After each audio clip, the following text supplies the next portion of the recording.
অনেক সময় দেখা যায় বাচ্চারা ঘুমের মধ্যে হাসে, এটার কারণ কি? বাচ্চারা ঘুমের মধ্যে হাসে, এটার কারণ কি? কেন শুধু বাচ্চারা হাসে, বড়রা হাসে না?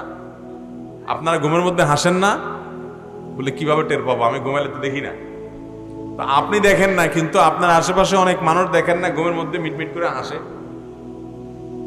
ঘুমের মধ্যে মানুষ হাসে নিশ্চয়ই এই কারণে যে ঘুমের মধ্যে এমন কোন স্বপ্ন দেখে, যে স্বপ্ন দেখার কারণে সে কি করে? হাসে। আবার ঘুমের মধ্যে মানুষ কাঁদেও, কাঁদার ভানও করে, কারণ হয়তো সেরকম স্বপ্ন সে দেখে। বাচ্চারা একটু দুর্বল চিত্তের হয়, তাদের স্বপ্নগুলো খুব বেশি বেশি তারা স্বপ্ন দেখে। অনেক সময় শয়তান তাদের উপরে প্রভাব বিস্তার করে, তারা কান্নাকাটি করে, তারা আতঙ্ক বোধ করে, চিল্লায় উঠে, তাদেরকে ভীত সন্ত্রস্ত করে শয়তান। আবার কখনো এমন কোনো দৃশ্য দেখে যেটা দেখে তারা হেসে দেয়। অতএব এই হাসিটা স্বপ্নে কোনো কিছু দেখার কারণে হতে পারে। কবরে 3টি নাকি 4টি প্রশ্ন করা হবে, কেউ বলে 3টা, কেউ বলে 4টা। কবরে কয়টা প্রশ্ন করা হবে, 3টা নাকি 4টা? এটা নিয়ে মতপার্থক্যের কিছু নেই ভাই। কবরে মূল প্রশ্ন হবে 3টা, মার রব্বুক ওয়া মা দীনুক, এবং এই ব্যক্তি সম্পর্কে তুমি কি বলো, বা ওমান নবিয়্যুক, তোমার রবকে, তোমার দিন কি, তোমার নবীকে, বা এই লোকটাকে চিনো কিনা দেখিয়ে নবী সাল্লাল্লাহু আলাইহি ওয়াসাল্লামকে বলা হবে। তো এই 3টা প্রশ্ন হবে মূল।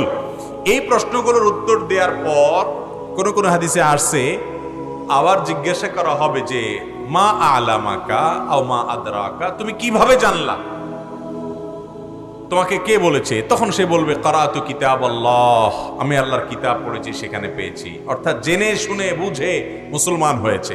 আর যে মুনাফিক, সমাজের সবার তালে তালে মুসলমান সাজছে। অনেক মুনাফিক আছে যে মুসলমানের ভান ধরে, কিন্তু আসলে সে মুসলমান না, ইসলামের প্রতি তার আস্থা বিশ্বাস নাই। অনেক শিক্ষিত নামের এরকম মুনাফিক আমাদের সমাজে আছে। এরা যেহেতু দুনিয়াতে সবাই তালে তালে বলছে, ওখানেও তালে তালে বলবে, তখন তারা আটকে যাবে। আল্লাহ যখন জিজ্ঞাসা করবেন, বা আল্লাহর ফেরেশতা যখন জিজ্ঞাসা করবেন তুমি কোত্থেকে জানলা, বলবে যে সামিআতুন নাস ইয়াকুলু, এই টাইপের কিছু বলবে, যে লোকেরা বলছে, আমি তাদের তালে তালে বলছি। এজন্য ভাইরা আমার, ইমানটাকে মজবুত করতে হবে, নেফাকি থেকে নিজেকে পরিচ্ছন্ন করতে হবে। তাহলে চতুর্থ প্রশ্নটা হবে পরিপূরক প্রশ্ন। মৌলিক প্রশ্ন কয়টা? 3টা।